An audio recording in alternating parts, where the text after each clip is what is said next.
how to make cards and environmental effects. So I'm just going to hang out in my scene.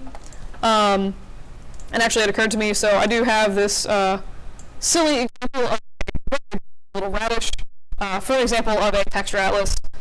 This whole little radish dude is made with a single file texture. And in case I haven't given you guys my Sketchfab spiel, this is Sketchfab. I love it. It's basically just like a online 3D model viewer. But it's really great because if you click on this little hamburger thing down here, you can go in and like actually inspect the wireframe of like all the objects. You can see like all the different textures and stuff that they put on. So it's really powerful to like basically create on people's models and see how they made them cough. But you can learn a lot by doing this. Like I actually learned a lot of texturing stuff for games just by looking at random people's stuff on Sketchfab. In this case, if I click on base color, and then go up here to 2D and 3D, you can see it's actually showing you, like, here is their UV checker, or here is the texture that they put on this radish. And you can see, again, like, everything is done with a single texture. And they've broken this out in terms of the textures that require more detail. So, like, all the different woods are their own separate texture, so you don't get a repeating pattern. The leaves all have their own texture. And then you'll actually notice that, like, the face of the radish is pretty tiny. And the reason they've been able to get away with that is because it's basically just a gradient with eyeballs. You don't need a lot of texture space to have that render correctly. But yeah, I don't know. I just think it's a really cute little example of a well-made low-poly game asset with like a single giant texture map of tear. It's also a really cute example of hand-painted textures, honestly. Like, this water is very charming. But that's pretty much that. All right, so cards, because I digressed. Super hardcore. So, in case anyone's just like not aware what a card is, it's basically a flat plane with some kind of texture on it and an alpha map. I will use these plants. Haha. And again, these are good for games because basically you can texture a whole clump of grass onto a single plane instead of having like a single plane for a single blade of grass. It just saves a crap ton of a lot of render time. They also use it a lot for trees. Cactuses. So here's an example of a bunch of different little plants that were just sort of made with cards.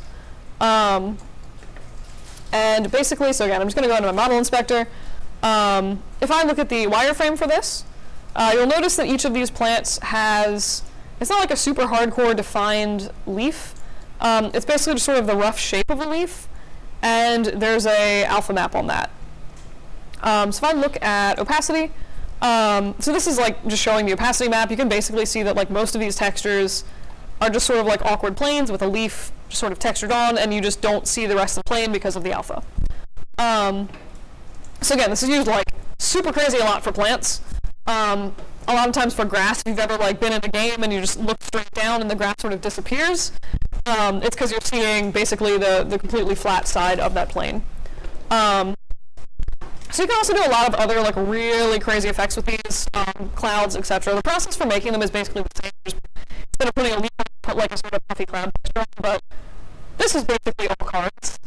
This whole glorious poofy thing that they have set up here. So if I look at the wireframe for this, it's so ridiculous. I'm not going to pretend that this is like terribly optimized, but it's probably way better, and it does give you a very sort of ethereal look if whatever you're using can render this, but this is a crap ton of a lot of cards. But yeah, so if you look at this pillar, I mean, you will pretty much see that it's just a bunch of cards. If we go into the matte cap, basically what matte cap is just ignoring any textures that they put on and just sort of applying this weird silvery material. But you'll see that it looks like there's basically a central piece of geometry and then just like all of these weird little flat things just sort of sticking out of it in random. But, I mean, the effect once you do, once you actually texture them and light them decently, is like pretty darn nice. You can also use them a lot of times for fire. So this is a weird example of fire and feathers, I guess, at the same time. But again, this is done with cards. If you go in and just be like, cool, here's my wireframe, just a bunch of cards.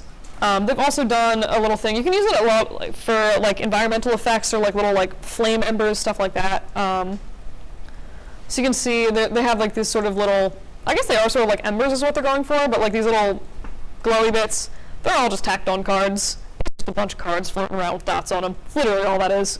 So you can make a bunch of, like, again, interesting environmental effects just by using cards and like mapping different stuff onto them. In this case, they have a pretty hardcore emission map going in here for the fire.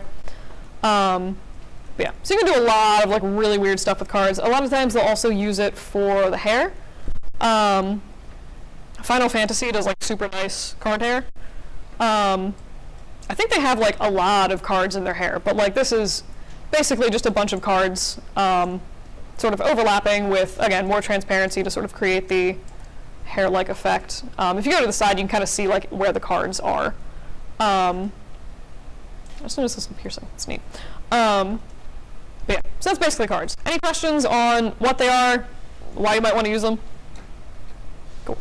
So you can do a bunch of weird stuff with cards. Again, pretty much like anything I just showed you. They don't necessarily need to be, you know, just a solid flat plane. The idea is basically just to have a flat image, or like a flat piece of geometry, but it could be, you know, curved or whatever, to give a little extra shape. So I'm just going to go through really quick and show you guys how to set up a card in Maya. And again, so I think I've disclaimed this before, but like I've pretty much never really done like texturing or like set this kind of stuff up in Unity or a game engine. I can make the things for the engines. I'm just like, I code more in engines than I do like with art and lighting stuff. So I'll show you guys how to set this up in Maya. It's pretty much like if you have the maps ready, it's pretty much the exact same process to set it up in Unity, where just like apply it to whatever Unity texture that you're using instead of doing like an AI standard surface. So in this case, I have this super ugly little plane, and I'm going to be like no subdivs because this is supposed to be a game mesh. And I just have this really like janky, ugly little leaf texture that I found on the interwebs. So I grabbed this one at first, and I was like, they literally just textured, it's a JPEG with this checker texture. I thought it was a PNG. It was very upsetting. So I found another leaf texture that didn't anger me. So we have this leaf. And this is like pretty much all a card is. You just need to add an alpha map on this. So just like off the bat, if I render this, like of course it's going to look, I got rid of my light, didn't I? Of course it's going to look black because I have no light in here. All right, so of course it looks terrible because there's no alpha map. So to add an alpha map into an AI standard surface shader, you basically just need to scroll down to the geometry tab, same as if you were adding a bump map. Oh God, no. No, I put the leaf in Lambert 1 by accident. Dear God, why? So just for the record, in case you guys haven't like accidentally done this and figured this out already, Lambert 1 is the default thing that is added to any new object that you make in Maya. If I put a leaf texture into that, any new object I make is going to have a leaf texture on it. So usually, don't let it Lambert 1. Anyway, so in this case, I made a standard surface shader, and I'm going to put on the leaf texture into that, like a real person. Huzzah, it is a leaf. Alright, so I'm just going to go back into my surface shader and be like, leaf. And again, just go down to the geometry tab, same as you'd go to as if you were trying to add a bump map. And I'm just going to map into this opacity right here. So again, you don't want to use transmission for this, otherwise, if you're in Maya, at least it's going to make a single glass, which is not so much what we want there. So this is an inefficient way to do things. I'm going to open my hypershade and just find, oh, apparently I've already set up some weird stuff in here. All right, so here is my leaf texture. I'm going to get rid of this extra file node I made. And this is just like a thing, I guess, of good housekeeping in Maya.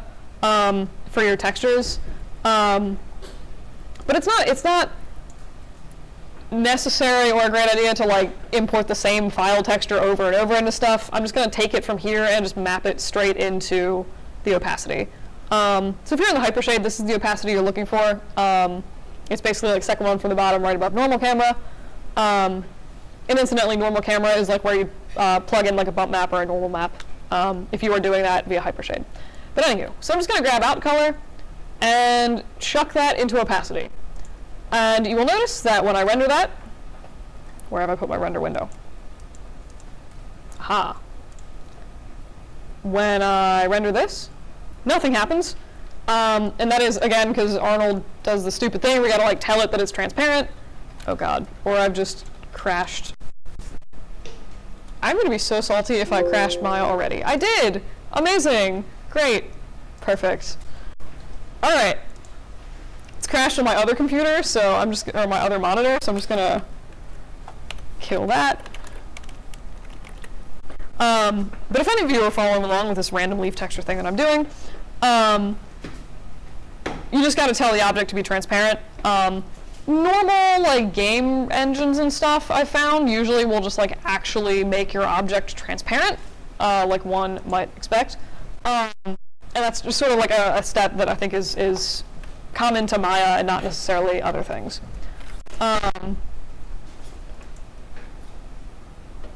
You're gonna let me click buttons there? All right, cool. All right, so I'm gonna reset up my ugly little leaf plane. It's gonna be horrific. By horrific, I mean amazing. I get a little too excited by leaves, guys. It's like a little weird. All right, blah. Where am I going? All right, new material. AI standard surface. Call this leaf. And I'm going to map in my file. Waha. I wish I would actually pull up stuff on the correct monitor. All right, so we have this leaf. I'm going to throw in my light again. And, all right. So I'm just going to go in and, again, really quickly reset up that opacity map. So, again, I'm just going to take my leaf material, expand that, grab the out color of my leaf, and throw it randomly into opacity. And you can see that now my leaf it's hooked up in two places. So if I decide that it's like for some reason a great idea to go through and, you know, tile this leaf in my scene for some reason, it's going to tile that for both opacity and color since I haven't mapped the file in twice. So that's one of the reasons it's like not a bad idea to, again, just not pull the same file in like 30 times unless you actually need like different parts of it for some reason. But anywho, so again, if I render that, it shouldn't show anything up. All right, cool. So again, it's not showing anything because I need to tell this object it's transparent. Same thing as if you're doing glass. So I'm going to click this, go to my shape node, and go down to Arnold and just be like, no, you're not opaque, because I literally just put an opacity map on you. Of course you're not opaque. And you can see that now I have this very, very awkward cutout of a leaf. In this case, my opacity map is backwards. Normally, you would actually make like a real person map for this. I just didn't feel like going into Photoshop to do it, so I'm going to show you guys how to do it with a ramp shader if you want to. So theoretically, if you were in Photoshop, ideally you would find a leaf with an alpha on it, so you could just sort of turn it white and then set the alpha to be black behind it. Otherwise, just like pull the white background and turn that black. But anywho. So if you're doing a ramp shader in Maya, and this is, again, something that wouldn't necessarily port to another, like this wouldn't necessarily port out of your texture, but again, I'm lazy. I think Photoshop was also just like not opening last time I did this, so I've been doing it like this. I'm just gonna hide this because it's annoying. So I just made a ramp texture. I'm going to grab in this case it wants, it's only gonna take one of these, like either the R, G, or B. Using G seems reasonable since it's a leaf, it's predominantly green, it's probably going to have the most color information. So I'm going to grab that and throw it into the V chord of my ramp, pretty much the same way as I was doing procedural texturing. And you can see that it's just basically converted my image into some like semblance of grayscale. So I'll take the out color of that ramp and throw that into opacity. It's going to basically overwrite the out color from my texture being in there. And now I can go into my ramp shader, and if I play this render, so you'll notice as I clamp down on these values, it's sort of affecting that opacity map a little bit. So in this case, I want to swap black and white because I want the leaf to be not transparent because it's weird. So I'm just going to swap those, and you can see that I have instant leaf, and it's got rid of my background color. So you can also go, like, the more you sort of play with these values, you can sort of crush the leaf to be more or less transparent based on this, or like based on, you know, how you slider value these. It's a little bit obvious, like in the stem, if, you know, sometimes, like, depending on what you do, it's going to show more or less. There's like a little hole that comes up here, but anyway. So again, normally you would like map this in Photoshop, but you can do it with ramp shader if you're being lazy. But this is basically how you make a card in Maya. Any questions on that? Cool. So depending, Arnold at least seems to be pretty good on this. I think most render engines have sort of updated this. It used to be in the good old days of Mental Ray, where like if you threw an opacity map on, but you had this be like a super shiny material, you would still have like a bunch of shiny reflections off on the rest of your card, which was weird. So you had to like make additional maps to like cut the shininess anywhere there's an alpha. It seems like that's not really a thing that you need to do now in the good old days of like real programs that do what you expect sometimes. But if you ever do get like, weird, you put an opacity map on, you're getting like weird shiny stuff or whatever from the rest of your texture, you might just need to map that down with an additional little map in there. So there's a few other things that you can do to your cards to make them look a little bit less trash. So for one, as a general rule of thumb, it's actually usually kind of terrible practice to have a card that's set up like this, where it's like a third of the space is just empty. Normally the rectangle would be a little bit closer to the actual leaf shape that I'm making. But in this case, what I can do is, so again, if I'm looking at this from the side, it's going to look really horrible, because it pretty much at this point is very obvious it's just a flat, empty, random plane. And this is where you can add a little bit more geometry in to sort of like shift this around and make it hold up a little bit better from the sides. So in this case, I'm just going to edge loop straight down the leaf and maybe put in like, I don't know, some random edge loops like this or something. Close enough. So I'm just going to grab that and just be like, cool, my leaf is now bent downwards like a leaf might do. And then I'll take this and maybe like drag this up, and now I have a sort of lumpy leaf. So even just by doing that, again, that adds like a lot more texture. So if I render this from the side, it's still like pretty obvious it's a flat plane. I mean, like, there's only so much you can do with a flat plane to make it not look like a flat plane, but it does look infinitely better. So like if I turn it to the side like this, it has a little bit of depth and dimension to it now, where before it was like super flat and gross looking. So again, depending on what you're doing, especially if it's like a large asset or something, it's not a bad idea to go back in and just sort of like add a little bit of extra like wiggly geometry in there. It really does help kind of make it a little bit more organic feeling. Then I've had people ask me how you go about, populating a scene with these. I'm going to show you the really janky way to do it manually. You can do it with scripting. I just don't remember exactly how off the top of my head, to be honest. It's been like 2 years since I've had to populate something with scripting in Maya. And you can also, I'm fairly certain, do it with Mash. But I literally just learned about that like 5 minutes before my first class yesterday. But it looks really powerful, and I'm going to go in and like figure out how to learn Mash, because it's apparently super easy and actually looks like it'll be really useful for your assignments and stuff. So probably a thing I'll do. Anywho, if you ever just need like a few cards, you just got to populate them manually.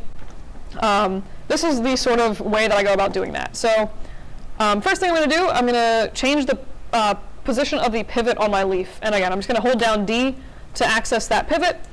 And if I hold down D and also hold down V at the same time, it's going to do vertex snapping. And in this case, I'm just going to bring it down. It seems like a logical place to put this is like right at the base of the stem, like where it would attach to a tree. Like that's where I would expect this leaf to bend. So I'm just going to duplicate this and just sort of randomly scale it around like a crazy person a few times and make a lovely little clump o' leaves. It's going to be gorgeous. All right, so here we have this glorious leaf clump. And if I render this, it looks pretty much like a leaf clump. The more of these you put in, the less terrible they tend to look together, in my experience. And then at some point, so like rather than populating hundreds of these manually, because that's horrible, what I can do is just select all of my leaves. If I do Control G, that's going to put them in a group in the outliner. You can see it's made a little group here. If I expand it, it has all my leaves in it. I'm just going to click that, leaves. Just rename that. And then I'm going to, so by default, when you make a new group, it puts the pivot at the origin, which is super hard to control. So I'm just going to, again, DV and just snap that vertex back to that center of the clump. So now when I duplicate that group, I can move the whole chunk of 4 leaves rather than, doing like a single leaf at a time. I can make my clump larger and be like, huzzah, it is now a giant mass of leaves. And then if I wanted to, I could group all of those and duplicate those and be like, ah ha ha, it's leafy madness, great. And immediately, I now have a very awkward jungle of bushes clipping through the ground. But that's like my quick, janky way to like populate things kind of quickly, just like by hand if you need a few bushes sort of here. And that's like honestly pretty much cards. So are there any questions on that? Cool. They're super helpful. I don't really care, so I'm going to show you something a little bit later in class where you can sort of use some of the same principles to create cards. So, game kids, use cards. Yep. Is it possible to use something like monochrome? Oh, like a puffy texture or something, like a cloud? No, like a leaf falling down. Oh, yeah. Quickly do them. Like how to animate them falling down, or just like how to make the effect of leaves in the air? Like, I feel like it's just. Okay. Yeah, so, all right, so this is gonna be the literal ugliest tree that has ever existed. It's gonna be amazing. All right, so I'm just gonna take this horrid clump of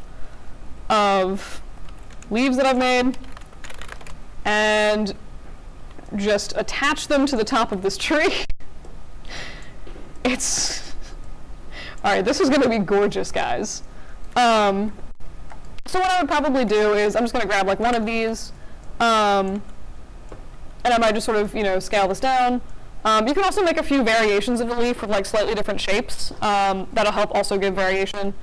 So making these leaves sort of look like they're falling down is also something that you could do with either like, what am I saying? You could do that with coding, probably with Mash, etc. But basically, instead of, you just sort of put the leaves like randomly in the air and just sort of have them blowing in some kind of like reasonable way. And in this case, it probably makes a lot of sense to actually rotate them in like crazy directions, because if they're in the wind or whatever, they're not really going to be following, like they're not going to be attached to a specific point. So like it does make sense to sort of randomize the crap out of it. But dear God, that's ugly. But yeah, so I mean, we have a stick with leaves and like there's sort of leaves coming out of it. And again, so this is something you can do with simming. I'm also going to show you guys how to make like more or less procedural trees, and also some end cloth today, both of which actually kind of tie into this idea of, it would give you a much less horrible tree, and you can actually, if you wanted to, sim some of the leaves off the tree and like have them basically blowing down, and then you could just texture those to look like leaves. So it would honestly probably be easier and give you a better look than like manually positioning them. But if you wanted to manually position it, that's more or less what you'd do. Does that kind of answer your question? Yeah. Yeah. I wonder if you can get with hand Oh yeah. You totally can. Yeah, I'll show you how to do that. Remind me about the specific leaf example, but I'll show you how to do that whenever we do end cloth. I'm probably going to do a short break after this. And then, but yeah. So I actually did sim assignments in class, and I didn't texture the leaves well at all. They looked terrible, but yeah, you can totally do that. Yeah. I completely forgot what I was saying, so are there any questions on cards? Alright. If you guys ever wanted to do something puffy like clouds, again, you would just have probably like a less harsh transparency map and then just put like a cloudy texture there. But it's basically the exact same principle.